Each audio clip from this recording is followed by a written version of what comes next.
Olá, gente, boa noite. Mais uma live ao vivo, Café com Zé. Como eu tenho dito, Zé sou eu, prazer. Se você está aqui pela primeira vez, quero dizer, seja bem-vindo. Algumas pessoas já têm nos seguido nessas lives, onde eu tenho procurado trazer assuntos diversos, mas focando bastante, né, talvez mais do que nos outros assuntos, na questão emocional. E porque a nossa vida, ela depende muito daquilo que sentimos, daquilo que pensamos. O que nós pensamos acaba gerando uma emoção que nos leva a um determinado comportamento, e é importante que a gente possa perceber aquilo que nós estamos imaginando, pensando a respeito da vida, a nosso respeito, a respeito das outras pessoas, e podermos entender bem as nossas emoções que nos levam, então, a um comportamento, né?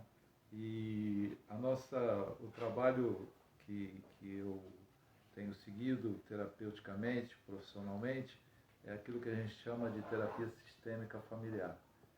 Então, hoje, mais uma vez, eu estarei conversando com a Ruth Lessa, né? Querida amiga, filha de um casal de amigos, Francisco e Ana, Bispo Francisco e Ana, doutora Ana, da Clínica Água Viva, e a Ruth, ela trabalha também com psicologia, trabalha na clínica, dá palestra, e nós vamos falar sobre relacionamento numa visão sistêmica. Quando eu conversei já com a doutora Ana Almeida, mãe da Ruth, nós falamos sobre o que é a terapia sistêmica familiar. Nós vemos o indivíduo dentro de um contexto, né, sistêmico, não de uma maneira linear, né, mas dentro de um funcionamento onde cada parte afeta a outra parte, onde o funcionamento é um conjunto, né? E aquilo, a soma das partes, ela é o todo, né? Ou a soma das partes é muito maior do que a gente imagina. Então, nós buscamos ver assim essa coisa que funciona como uma engrenagem. Eu acho legal a ideia de uma engrenagem, né? Onde cada peça é importante e faz com que a outra funcione para chegar a um objetivo. Como um relógio de antigamente, eu não sei os de hoje, mas de antigamente era cheio de engrenagem, de pecinha, e cada peça tinha que girar de determinado modo para que a hora fosse correta. É assim o sistema familiar. A visão sistêmica, ela está ligada, relacionada à física quântica, que trouxe essa visão sistêmica para a ciência. Ok? Não sei se a Ruth já entrou.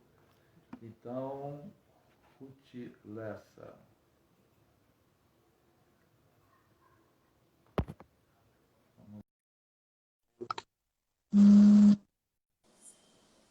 Oi, Ruth. Olá, Tudo bem, querida? tudo Da, jóia?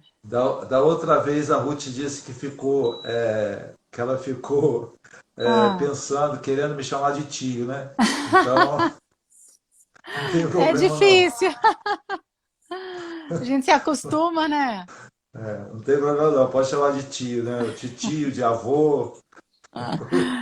Nada, que isso, estamos aqui. E A- estivemos juntos num evento fantástico, né? O Família em Movimento, É verdade, foi no, bom no último, demais. no último final de semana, sexta e sábado. Foi muito bom, tremendo, maravilhoso. É verdade. E o próximo a gente vai estar divulgando, né, Ruth? Aí pro ano que Vamos vem. sim. Ruth, nosso assunto é relacionamento numa visão sistêmica, né? O que é que você pode dizer para iniciarmos nossa conversa sobre isso? Então, é interessante que a gente falando de relacionamentos, né? A primeira coisa que a gente tem que entender é que nós exercemos papéis nos nossos diferentes relacionamentos. Essa questão do Certo. papel é algo bem interessante, porque todos nós temos diferentes papéis, né? Eu sou filha, eu sou esposa, eu sou amiga, eu sou mãe, né? Eu sou prima, sou Exato. sobrinha. Então, esses papéis, é uma das coisas importantes dentro de um relacionamento saudável, dentro de uma visão sistêmica, a gente saber que naquela relação, que papel eu estou exercendo, né? Por Perfeito. exemplo, é muito comum hoje a gente ver de filhos que se tornam pais dos seus pais, né? Certo. Isso é muito comum. Então, isso é uma das coisas que a gente tem que estar muito atento. Será que eu sei ser filho? Será que dentro dessa relação eu sei exercer o meu papel, né? O papel que é legítimo, né, para aquela relação? Certo. Né? Então, acho que isso é uma das primeiras coisas que eu gostaria que a gente pensasse hoje, que a gente refletisse. Uma pergunta, Hum, como é que eu percebo estar no papel correto? Então, eu costumo dizer o seguinte: primeiro eu preciso descobrir o que é ser filho, o que é ser esposa, o que é ser mãe. E isso vai muito da gente estudar, da gente perceber, da gente entender, né? Por exemplo, muitas vezes os pais estão vitimizados, então os filhos acabam assumindo esse lugar sem percepção. Não acho que seja fácil perceber isso sozinho, tá? Eu acho que normalmente a gente precisa de uma ajuda, de um terceiro, de um olhar de fora, porque a gente está tão emaranhado ali naquela relação que fica difícil a gente distinguir se eu estou conseguindo ser filha ou mãe, E né? a gente lida muito com isso, né, Ruth, no consultório. Muito. Principalmente, assim, eu tenho a impressão de que a maior parte, talvez eu esteja exagerando, mas a maior parte dos rapazes, dos homens, eles são, como dizia uma cliente que eu tive há algum tempo atrás, eles são mamãezados, né? É, verdade. Relação, a relação deles com a mãe é esse papel, né? Eles acabam muito confundidos, porque eles confundem muito o papel de filho e o papel de marido, emocionalmente falando, o papel de marido dessa mãe, né? Porque, Sim, como a gente sabe, quando o primeiro filho nasce, existe uma crise, geralmente uma crise conjugal, né? conjugal, muito forte. E aí que é importante que a esposa, né, que a mulher dessa relação esteja muito consciente de que nasceu uma mãe, mas não morreu a esposa. Então, acho que a primeira coisa quando a gente fala de relacionamentos sistêmicos é a gente entender esses papéis, né? Eu preciso resgatar, por mais que aqueles primeiros meses sejam terríveis, né? Nascimento da criança, aquela confusão que fica a casa, eu preciso resgatar a minha identidade como esposa, como mulher, né? Eu tenho Aham. agonia, aquela mulherada que vira sua mãe, sabe? Tá sempre com o cabelo pro alto, tá sempre com qualquer roupa, porque esqueceu, né? Vai perdendo isso. A gente se torna uma coisa só, né? E aí é fundamental o par, né? O casal, né? O relacionamento entre o casal, que é o relacionamento mais importante, né? Fundamental para um bom funcionamento familiar, né? Sim, É, sim, se, a base de todo relacionado, a base da família é o casamento, né? Família exatamente. feliz, casamento feliz, né? Casamento feliz, sinal de família feliz. Então, isso, e filhos felizes também, porque se aquele casal tem um bom casamento, os filhos são livres, né? Para poder viver sua própria vida, são livres para poder sonhar, para poder ter autonomia, né? Então, por exemplo, esses É, homens mamãezados aí que você falou, são possivelmente filhos de pais ausentes, de homens ausentes, né? e Onde a figura da mulher. muitas vezes, como disse a doutora Ana nesse Família em Movimento, a esposa, né, a mulher, a parceira, acaba colocando o filho no papel do pai, né? Coloca na Isso. cama do marido, né, no caso. Coloca na cama, esse marido deixa de ocupar o espaço, o papel fundamental que ele deveria ocupar, né? Isso, Eu costumo dizer que a mulher não é 100% responsável, né? Ela coloca e o marido sai, né? Não é boa verdade? colocação. Não, porque se eu chego e coloco meus filhos na cama, aí meu marido chega e fala, não, isso aqui é meu lugar, pode sair, né? Exatamente. Entendeu? Então, assim, a gente também tem que perceber isso, porque tem os 50% de cada um. né? Então é bem fundamental a gente entender que nós exercemos vários papéis, nós exercemos vários, vamos dizer assim, várias dinâmicas relacionais e muitas vezes a gente quer cristalizar em uma só. E isso para mim é uma situação assim bem interessante que a gente tem percebido muito nisso, né? Ou a mulher ou o homem se tornam apenas profissional, ou apenas marido, ou apenas pai. A gente não consegue circular por esses diversos papéis que as relações exigem da gente. Né? Quando você Exatamente. vai ver que aquela pessoa está sintomática, normalmente ela está cristalizada num papel único. Por exemplo, um caso que eu já atendo há muitos anos que eu acompanho essa família, de um cara que assumiu a mãe e os irmãos quando ele tinha 13 anos de idade. Hoje ele já está na sua meia-idade e ele continua se sentindo altamente responsável por esses irmãos e por essa mãe, né? Exatamente. E aí ele não consegue avançar nas relações, ele não consegue avançar no profissional, porque esse papel é tão forte, cristalizou tanto, que está sempre puxando ele. Aí quando ele sai, ele sente culpa, quando ele sai, ele sente Exatamente. peso, né? A questão da culpa é terrível, né, Ruth?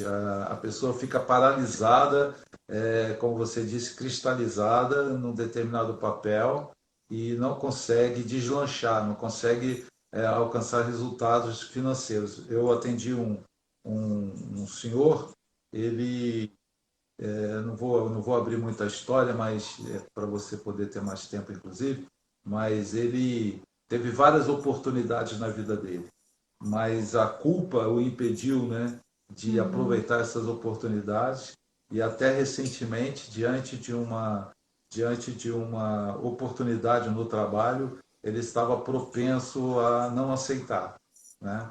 O salário dele iria multiplicar, as oportunidades seriam muito maiores, mas ele, por uma questão de culpa em relação à família, aos irmãos, aquela coisa, né? O pai foi uma pessoa muito próspera, prosperava, falia, voltava com um novo negócio, prosperava, falia, e ele foi repetindo esse papel do pai sem conseguir resolver a vida dele, sem conseguir superar essa limitação, né? Uhum. Hoje, com a terapia, ele está bem melhor, né? Situações estão sendo resolvidas. Mas a pessoa fica ali, né, naquele papel de não conseguir, impedido, né, por esse sistema, pela história, de, Isso. de alcançar resultados, né? Exatamente. E outra coisa que é interessante também são os outros papéis que nós exercemos, por exemplo, a vítima, o salvador, o capacho, tem outros papéis também que a gente exerce. E muitas vezes esses papéis são aprendidos dentro do nosso sistema familiar. Né? A gente costuma dizer que a família coloca e a gente aceita aquele papel. Né? Então, aquele cara que salva todo mundo, ele possivelmente nas suas outras relações também vai querer ser o salvador. Né? Ele ou aquele que é vítima em tudo quanto é lugar, né? Ontem eu estava atendendo um casal de pastores, sendo muito interessante. Aí eles estavam contando de que eles foram atender uma família e eles tinham uma percepção de que aquilo acontecia na igreja, mas em casa era diferente. Só que não, eles chegaram lá e viram que era a mesma coisa. Eles continuavam sendo vitimizados. Eu falei, sim, mas esse é o grande lance, né? A igreja, vamos dizer assim, ou outras instituições, outros lugares que a gente se relaciona, a gente tem 99,9% de repetir o papel que a gente exerce dentro da nossa família, né? Ou seja, a nossa missão familiar, né? Exatamente. E a gente vai pela vida repetindo isso, né? Eu sou exemplo disso, né? Eu recebi um comando do meu pai que me disse uma vez, e é interessante, já comentei isso algumas vezes, na minha mente eu ouço a voz dele dizendo, você não tem jeito mesmo, né? Eu me lembro do dia, do local, e ouço a voz dele ainda hoje, porque uma coisa que é importante a gente dizer é que não existe a tal cura, né? A cura seria basicamente termos amnésia. Então, É verdade, existe ter consciência, né? Quanto mais a gente tem que é a consciência coisa desses mais papéis, importante, sim, que é a coisa mais importante. Se eu não tiver consciência de que isso aconteceu e eu repetir um papel na minha vida de me boicotar, né, de não ter autonomia, de não conseguir me liberar para ter resultado. Essas lives aqui, para mim, são resultado de um processo terapêutico né, intenso, longo, doloroso, pelo qual eu passei e me capacitou, né, Uhum. emocionalmente a estar aqui diante da câmera, mesmo que seja por enquanto só. Eu também tenho dificuldade com essa tal dessa câmera, as lives ainda estão saindo, mais do que isso ainda não fui não.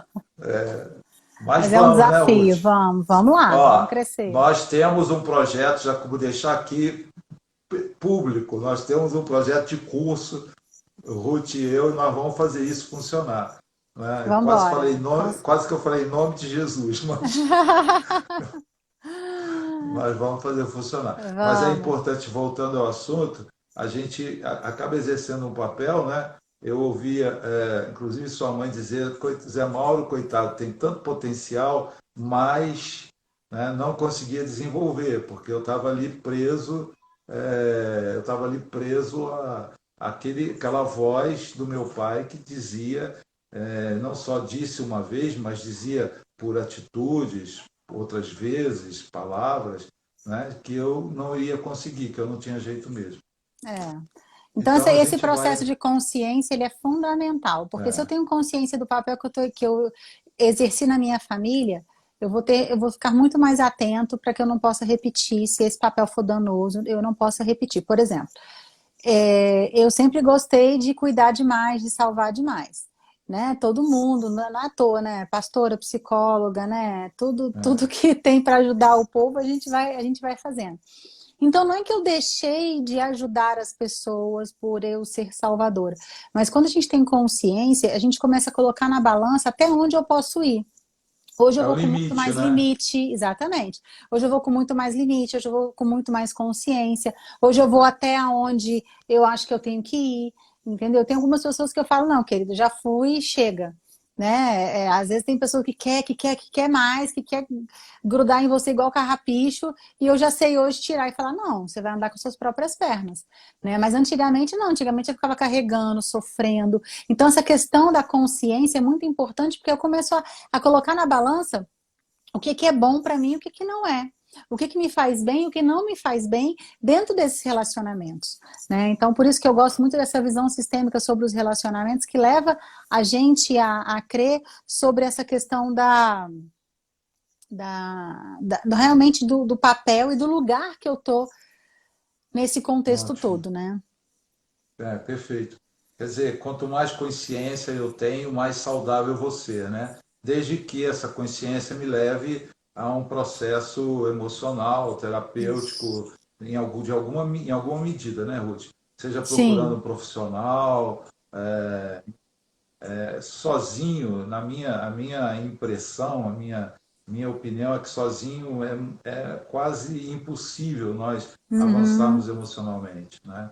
Nós precisamos de ajuda para rompermos em algumas áreas, né? Sim, Na questão emocional. precisamos. Então eu preciso ter essa consciência do que foi, senão eu vou repetir no presente aquela coisa que aconteceu no passado, aquela voz do passado ou as vozes do passado. Eu repito no presente e aí o meu futuro deixa de ser aquele que poderia ser, né? A gente vê pessoas assim caminhando sem sair do lugar, né? Exato. Indefinidamente presas a um papel. A vitimização, você tocou aí no assunto, né? Pessoas vítimas, tudo eu, ó dia, ó vida, ó azar, né? Aquela coisa, e fica ali sem se movimentar, não é isso? Isso, exatamente.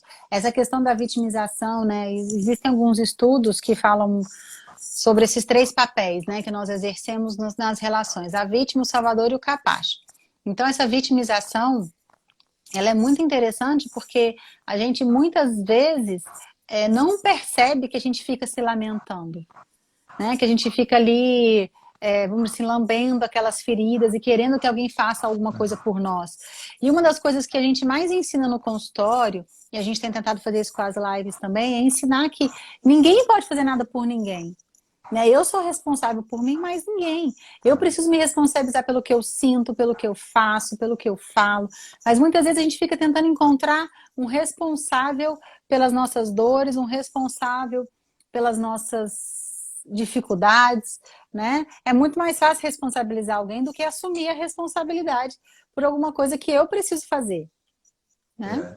E aí se vitimiza esperando que alguém venha, que o Salvador venha para livrá-lo daquela... E nunca acontece, né, Ruth? Porque se o cara está no papel de vítima, ele vai permanecer ali independentemente. Se ele não tiver consciência desse papel e do porquê ele está ali, ele vai permanecer naquela condição, não é isso? Sim, vai permanecer, vai. E eu vou te falar uma coisa, é muito importante porque tem pessoas, assim, raríssimas pessoas eu vejo chegam para mim e falam, eu estou muito vítima da vida. Normalmente é esse processo terapêutico que vai levando a essa consciência, sabe? Então, realmente, essa coisa de pedir ajuda, de ter um terceiro nessa relação, né, uma ajuda bem importante. Então, dentro das relações sistêmicas, esses papéis são fundamentais, né? E o Salvador da Pátria é verdade, ele até aparece às vezes, né? Mas ele tem uma hora que ele não aguenta, porque o Salvador tem que assumir Ele quer salvar, responsabilidade. né? Isso, ele até aparece, né? Ele encontra algumas vítimas ao longo do caminho. Mas eu acho que se cansa também, né? Você não acha que Exatamente. o Salvador se cansa da vítima? Porque se ele quer salvar as pessoas, eu tenho a impressão que ele vai até um limite, né? Se ele não consegue que aquela vítima, aquele sujeito, aquela pessoa se movimente, porque se ele é o salvador, ele quer se sentir também valorizado, né? Que o trabalho dele, que a atitude dele, que a ação dele Reconhecimento. resultou e traga reconhecimento para ele. Se ele Uhum. não tiver isso, provavelmente ele vai abandonar aquela pessoa, né? E É vai continuar. verdade. Aí sim, o papel. Aqui, ela vai continuar. É porque às vezes ler as mensagens a gente não consegue fazer as duas coisas ao mesmo tempo. É, Mas ele é capaz de ficar naquele papel e se laboreando ali, se sentindo mais vítima ainda, porque foi abandonado de novo, né? E provavelmente o vítima, ou a pessoa vitimizada, ela vai realmente procurar alguém que a abandone, né? Para poder fortalecer a ideia de que ela é vítima do sistema, vítima da sociedade, né? E ela vai exatamente. A gente procura de uma forma inconsciente inconsciente. essas repetições de padrão. Né? Então, por exemplo, tem algumas pessoas que chegam pra gente, estou buscando ajuda porque nada na minha vida dá certo. Aí você vai ver que é uma pessoa que realmente tem uma crença enraizada dentro dela, né? Vozes familiares, né? E ela só está obedecendo, né? Obedecendo às vozes, Exatamente. né? Você não é capaz, você não pode, nada vai dar certo para você. Então, realmente, a pessoa vai procurando coisas de forma inconsciente, que, né? E aí entra o processo de autossabotagem, né? Entra esses processos todos que a gente conhece muito hoje em dia, que vão deixando a gente, reforçando a gente esse papel, né? Que nos Papel, foi. você comentou o papel de vítima, capacho e salvador, né? Isso, isso. Então, pode O falar um sal... pouquinho mais dos outros dois papéis? Isso, então, o salvador é aquele que está sempre realmente atrás de alguém para salvar. Porque a vida dele só tem sentido, só tem significado se ele faz alguma coisa por alguém, né? Primeiro o outro, né? Sempre o outro. Dificilmente ele consegue olhar para si mesmo, né? Tem Aham. muita dificuldade de cuidar de si, tem muita dificuldade de fazer qualquer coisa para si. Então, o salvador é aquele que está sempre buscando alguém, porque fazer algo por alguém reforça o seu alto valor, né? Eu tenho Exatamente. valor quando eu faço algo por alguém. Né? Quando eu estou fazendo algo por mim, eu sinto culpa. Quando eu faço algo por mim, eu estou errado. Né? Então, assim, o Salvador está sempre buscando ser aquela pessoa que resolve. Existem coisas boas no Salvador? Sim, o Salvador é um excelente líder. Ele é um excelente precursor, ele tem muita iniciativa. Né? Se você vai perceber que as lideranças, né, a maioria delas tem esse tom de ser salvador, né? Aqueles líderes que Aham. mais despontam, né? Então, assim, é usar esse papel a seu favor dentro de limite também, né? Como eu disse, quando eu Exatamente. entendi que eu era salvadora, eu tentei arrancar isso de mim de qualquer jeito. Não tá E errado, não não posso fazer isso. conseguiu, Não consigo, então hoje eu lógico. negocio. Eu tenho limite, né? Eu aprendi a dizer não, né? Eu aprendi a cuidar de mim sem culpa, que era uma coisa assim, né? Eu sempre falava que primeiro o outro, depois sempre, né? Eu tava me deixando sempre em último lugar. Então isso é importante, que aí a gente vai aprendendo a exercer isso com limite e com equilíbrio, né? E tem o tal do capacho, Isso. que tem várias definições, mas uma que eu gosto muito é aquele que é levado com o vento, sabe? Não tem opinião Ah, própria, ele não consegue se posicionar sobre o que ele gosta. Para aquela pessoa assim, você gosta disso? Ai, não sei. Você gosta daquilo? Ai, não sei. Gente, eu tô atendendo pessoas assim, empresárias bem-sucedidas, né, de meia idade já, que já chega e fala, não sabe o que não sabe. Não sabe não tomar sabe o que suas quer próprias comer decisões. Não e, sabe. e como é que decide na empresa, né? Não sei. Boa pergunta, vou tentando descobrir isso. Mas é super interessante isso, porque é aquela pessoa que está sempre buscando alguém para tomar suas próprias decisões. São pessoas que têm dificuldade de assumir responsabilidade, né? Dificuldade de assumir consequência, porque toda escolha, né? Todo não que você fala, você está falando sim para alguma coisa e vice-versa, né? É Então, claro. então assim, são pessoas que têm essa dificuldade aí de. Eu achei interessante essa definição que você deu, né? Eu nunca ouvi, tinha ouvido. Capacho, então, é alguém que é levado pelo vento. É alguém que levar, o vento está mais forte para a direita, ele vai, está mais forte para a esquerda, ele vai. A vida dele Ah, está sempre na mão de boa. outra pessoa e não dele, Ô, né? Ruth, eu acho que um assunto que a gente poderia desenvolver proximamente seria a codependência, né? É. Que tem tudo a ver com, de Sim, com certa esses forma, papéis. com o que a gente está falando aqui, né? Então, Exatamente. o E se, dependente e o codependente. isso. E a gente precisa, até dentro de uma visão sistêmica, né? O codependente, o codependente e o dependente, eles estão a favor, eles estão sempre em favor da família, né? Sempre funcionando para manter a família unida, né? Unida. Não, é interessante porque quando a gente fala de família, família funcional, família disfuncional, e falou-se isso no curso, no Família Movimento, então a família funcional, uma família mais saudável, que funciona respeitando esses papéis da maneira mais adequada, né? O sistema funcionando, os subsistemas Isso. de pai, mãe, que é o subsistema parental, o filial e as relações. As Então, quando a hierarquias bem gente. As estabelecidas, né? hierarquias, exatamente. E funcionamento.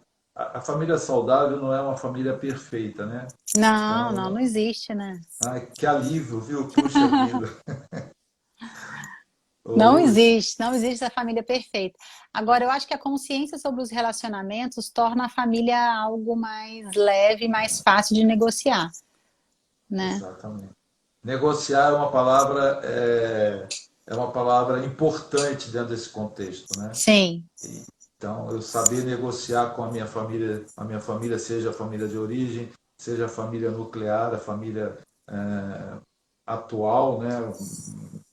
Mulher, filho, esposo, esposa, filhos.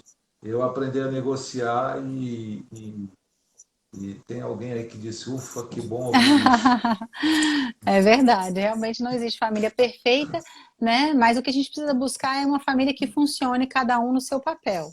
Então, o que é importante dentro disso? As relações sistêmicas. É isso, eu saber o meu lugar, eu saber o meu papel. E outra coisa também é exercer é deixar claro também essa questão da hierarquia. Por exemplo, eu tenho dois filhos super fortes, tá? Querem mandar em É, tudo e mais um pouco. É super interessante isso. Então, se o tempo todo eu e o Rafael temos que falar, ó, quem manda aqui sou eu, vocês são filhos, os pais somos nós, olha o jeito que você fala comigo, porque eles têm uma personalidade muito forte. Então eu fico pensando, gente, se eu fosse uma pessoa fraca que não tivesse consciência, essa menina tinha me engolido, estaria mandando em mim. Porque exatamente, ela é tão forte que ela quer tomar suas próprias decisões, entendeu? tem a quem puxar, né, Ruth? Por ela já estaria no Canadá fazendo intercâmbio com 11 anos de idade, entendeu? Que idade ela tem agora? 11, faz 12 em Nossa, vai entrar na fevereiro. adolescência. Que bom, hein? Então, assim, não, por ela já estaria lá, mãe. Se por mim já estaria lá, sozinha, sozinha. Então, assim, Que é falei para ela, isso. tudo tem seu tempo, filha, não é a hora, não é o lugar, vai chegar a sua hora de fazer teu intercâmbio. Mas é isso. Então, muitas vezes a gente está tão fragilizado, ou vamos pensar também que é uma coisa muito comum.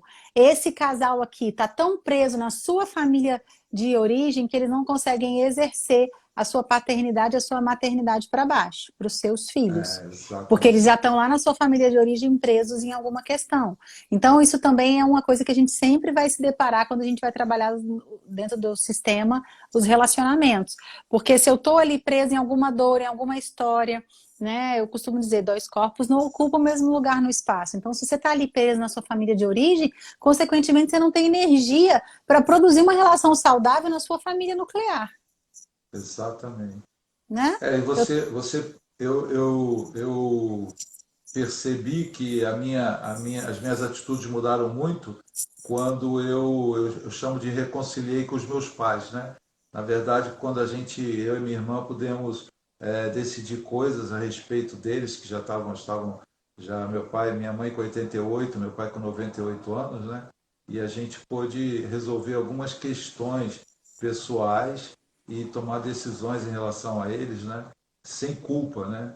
Porque uma coisa que a gente falou ainda há pouco, a questão da culpa, eu vou voltar rapidinho nisso. Uhum, Minha mãe ficou muito doente, meu pai muito saudável, apesar dos 98 anos dele, ele era muito saudável, tanto física, emocionalmente eu não diria, mas fisicamente ele era muito saudável. E aí a gente ficou diante de um impasse que era ou abandonarmos as nossas vidas profissional, familiar, para ficar cuidando deles, porque demandava assim um custo emocional, tempo absurdo, pelas condições emocionais. A minha mãe passou a ter problemas sérios, tanto de saúde, né, físico quanto psíquico, e a gente precisou colocá-los numa instalação, num residencial para idosos, né? E isso mexeu muito com a gente. Né? O que fazer? Porque existe sempre a ideia de você ter que ficar e cuidar, abrir mão da sua vida, né? Porque a questão não era simplesmente deixá-los no residencial, até porque era um residencial bastante adequado, muito adequado, né? Elitizado, onde eles ficaram. E a gente ia uhum. lá 2, 3 vezes por semana e tal. Mas muitas pessoas abrem mão da própria vida, né, para poder atender necessidades da família e, felizmente, nós tivemos a capacidade de pensar e decidir de uma maneira confortável para eles e confortável para nós também. Claro que houve todo um investimento, né, emocional, financeiro, também em termos práticos de irmos e estarmos com eles semanalmente, várias vezes por semana, mas não abrimos mão da nossa vida. Onde eu quero chegar? Nós não abrimos mão da nossa vida, desenvolvemos nosso trabalho. Eu digo nós, eu e minha irmã, né? E somos só nós dois Uhum.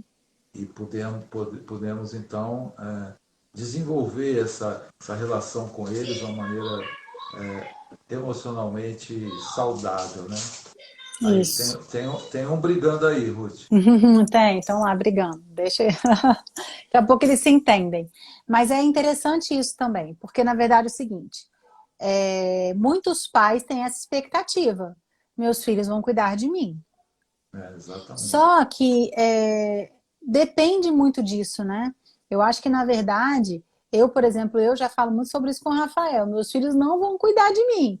Eu prefiro ir para uma casa de repouso, eu prefiro ter, entendeu? Algum acompanhante do que alguém Hoje cuidando de tem mim. excelentes É. casas Então, assim, residenciais.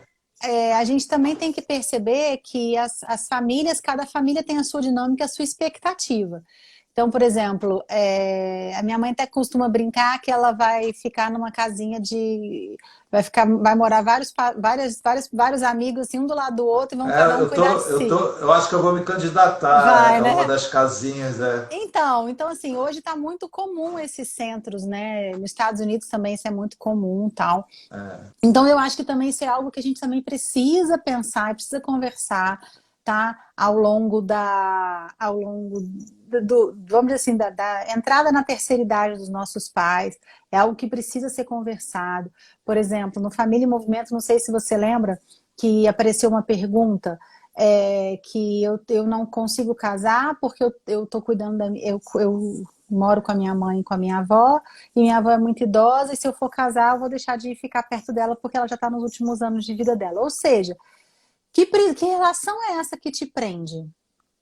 Entendeu? Que Exatamente. relação é essa? Porque, na verdade, se a gente cria o filho para o mundo, que relação é essa que fica, não, fica aqui, abre mão da sua vida para você cuidar de mim? É uma relação pesada, Exatamente. concorda? Existe alguém pedindo isso e alguém disposto a se sacrificar por isso, né? Que é o tal do PI, Exatamente. né? É. Ele está ali, paciente identificado. PI é o paciente identificado. Ontem eu atendi uma pessoa, eram quatro irmãos, né? Pai, mãe e quatro irmãos. Dois irmãos com deficiência mental e ele, no caso, saudável, psiquicamente e tal, e uma irmã, né? Que abriu mão da vida dela para ficar com os pais, com os irmãos, cuidando deles, né? Tem uma formação universitária, mas não deslancha financeiramente nem profissionalmente, apesar Uhum. de capaz de desenvolver, ter uma excelente formação. E, e agora ela ficou para cuidar de um irmão, né? Os pais já morreram, um dos irmãos também morreu, e restou um irmão, né? Deficiente, deficiente, e ela ficou para cuidar do irmão, né? Tá lá cuidando dele. Feliz da vida, né? Cumprindo o papel dela de salvadora. Exatamente. Ela ficou ali Então, para fazer isso. então isso é importante, porque, por exemplo, se eu sei que eu sou já tendo para ser um pouco mais salvadora, eu preciso tomar cuidado com isso. Como é que eu vou negociar com os meus pais o fato de eu não cuidar deles, ou o fato da minha família ser prioridade, né? Então, assim, é muito interessante. Não é que a gente fala, ah, não, você não vai cuidar dos seus pais, não é isso. Mas é que a gente tem que cuidar do jeito certo, da maneira certa. Eu não posso Exatamente. cuidar em detrimento de mim, em detrimento do meu casamento, em detrimento dos meus filhos, né? Então, assim, a Exatamente. gente tem, isso é um processo de negociação que não é fácil, não existe uma regra, mas é É, necessário um olhar atencioso a isso. quando foi necessário, quando minha mãe morreu, aí meu pai foi morar com a minha irmã, né? E até a morte dele, ele estava lá com ela, sendo cuidado adequadamente. Mas a condição da minha mãe ela tinha uma deficiência séria em vários aspectos, então teve demência, etc. E ficou impraticável. Tinha que ter gente o dia inteiro, A todos gente os tem. dias, médico e o residencial para onde eles foram.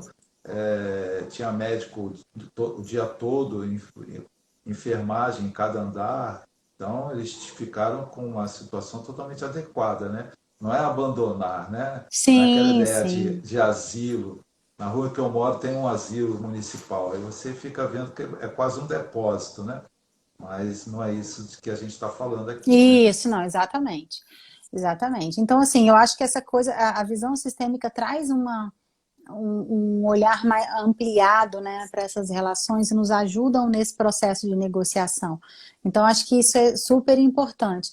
A gente entender que papel que eu exerço nas relações, que papel que eu exerço na minha família, né? Se esse papel é um papel que me traz danos e que danos que me traz, né? E se eu É, consigo sair desse papel, porque qual é o problema do papel aonde ele traz doença? Quando ele é cristalizado, quando eu estou enraizado naquilo ali.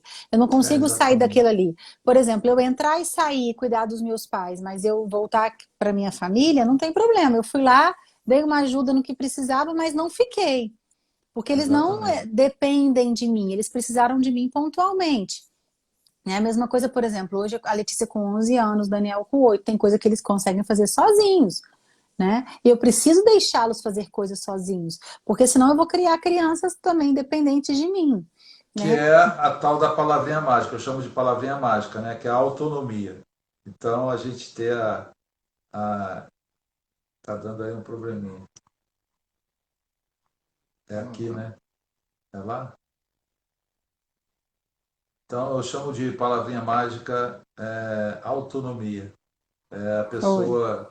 Oi, oi, Ruth. Voltou agora, tinha travado. Eu chamo de palavra mágica, autonomia, né? A palavra É mágica é a verdade. autonomia. Então, eu entrar e sair, eu ter a capacidade de escolha. 11 anos eu dizer que eu posso ir, eu tenho coragem de ir sozinho para o Canadá, né? Agora, essas crianças, elas têm um modelo, né, Ruth? Vocês foram, todas três, né? Saíram, ficaram, viajaram, aprenderam a ter autonomia, a cuidar da própria vida, a decidir, fazer suas próprias escolhas.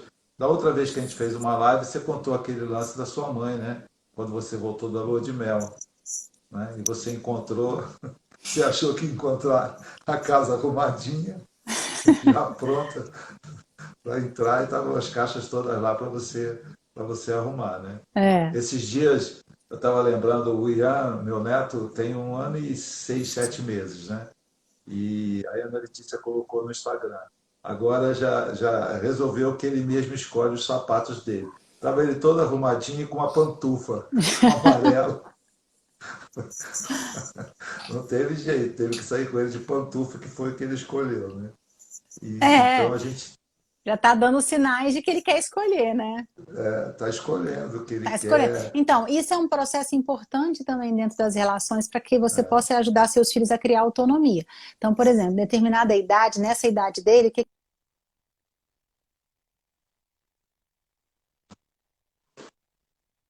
Oi, voltou?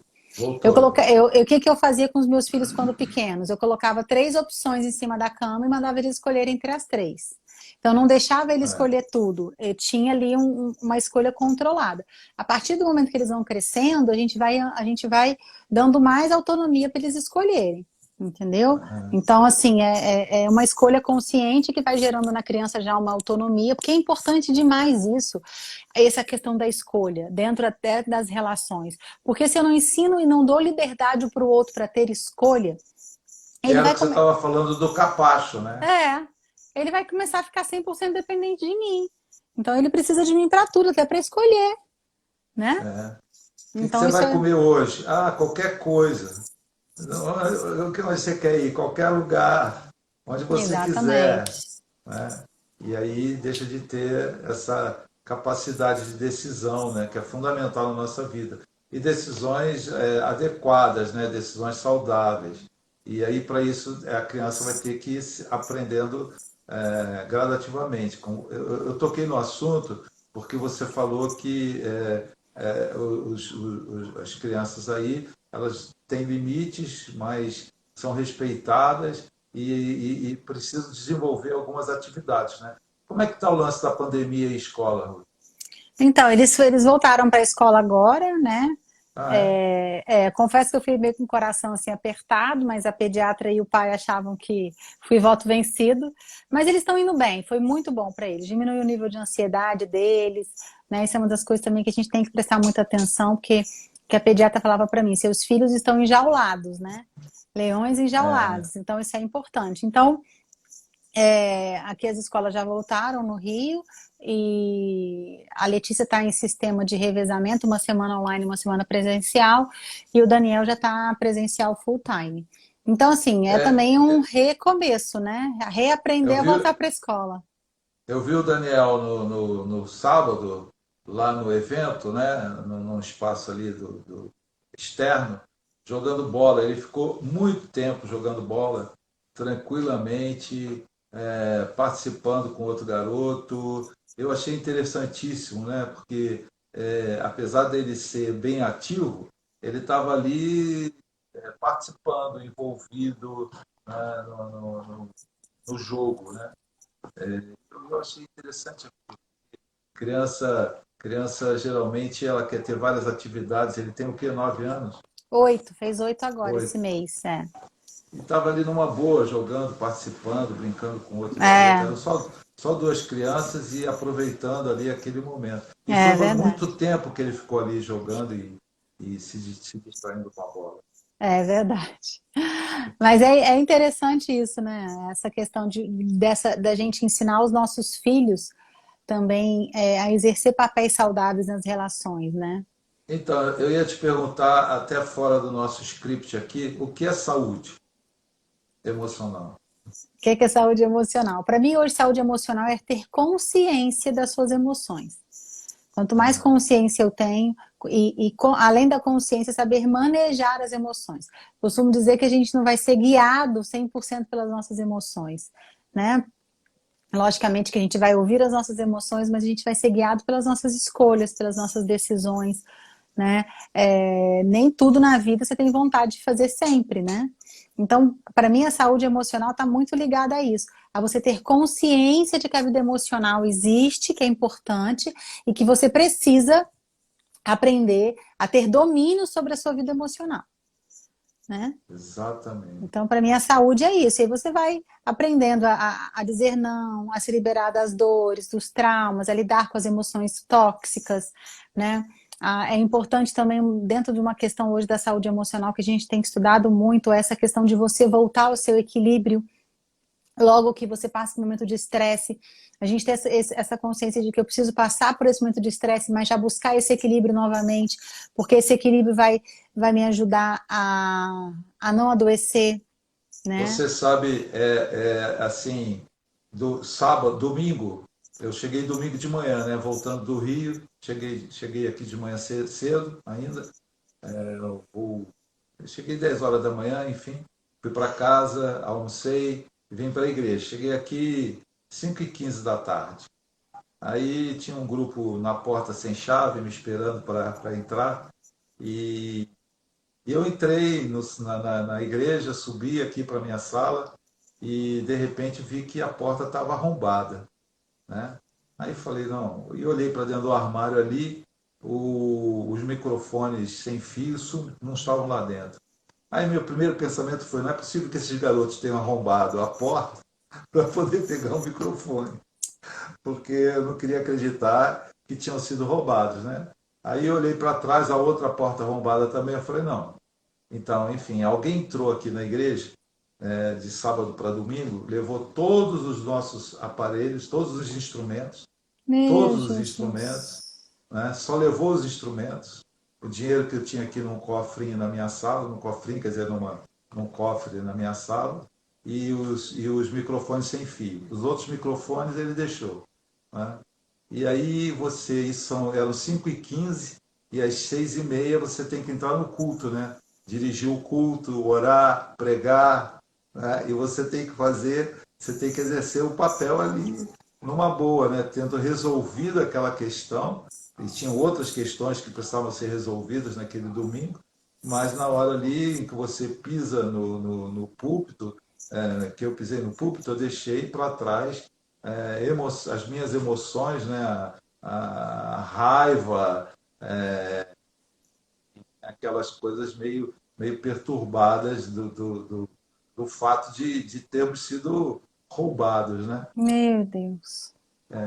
E aí você a saber lidar no momento específico, faz BO, chama a polícia veio, tal, você lida adequadamente com cada situação.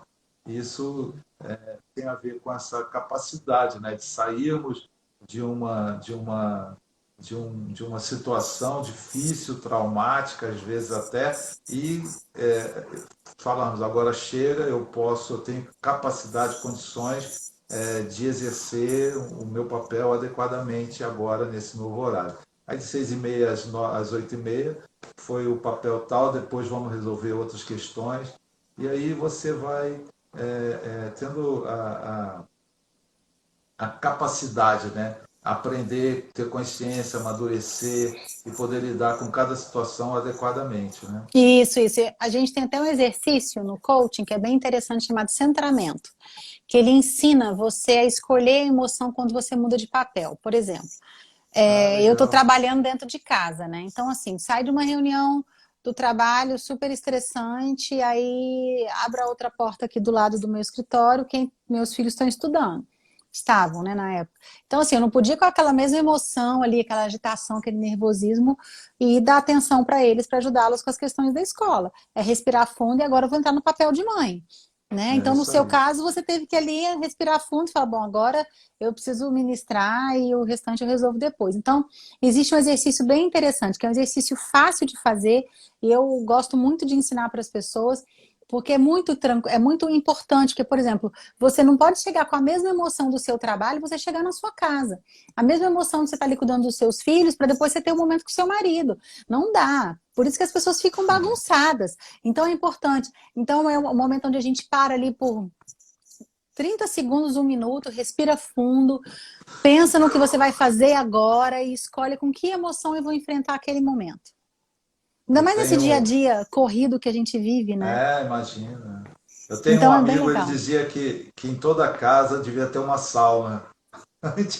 Antes de você entrar em casa, você devia passar na sauna, tomar um banhozinho, fazer uma sauna e tomar um banho gelado, aí então entrar em casa. É interessante isso, e é importante porque, como a gente precisa exercer vários papéis e várias relações, a gente tem muito costume com isso. Por exemplo, meu marido que está ali perto de mim o tempo todo, eu estou chateada no trabalho, eu vou e desconto nele. Estou estressada com alguma coisa, eu vou e desconto nele. Eu vou e desconto nos filhos. Então, os relacionamentos mais próximos, eles ficam muito sensíveis àquele momento de estresse que você está vivendo. Então, o centramento ajuda muito, porque aí eu vou ali escolher, bom, agora eu preciso ser mãe, então vou respirar fundo e vou ali servir meus filhos com amor. Eu escolho que eu vou ter amor nesse momento. E aí você vai, a cada troca de papel, você vai escolhendo que emoção você quer viver aquele momento, né? Então, por exemplo, às vezes eu estava ali pensando no administrativo da igreja, aquela loucura, e chegava alguém que eu precisava atender, como pastora.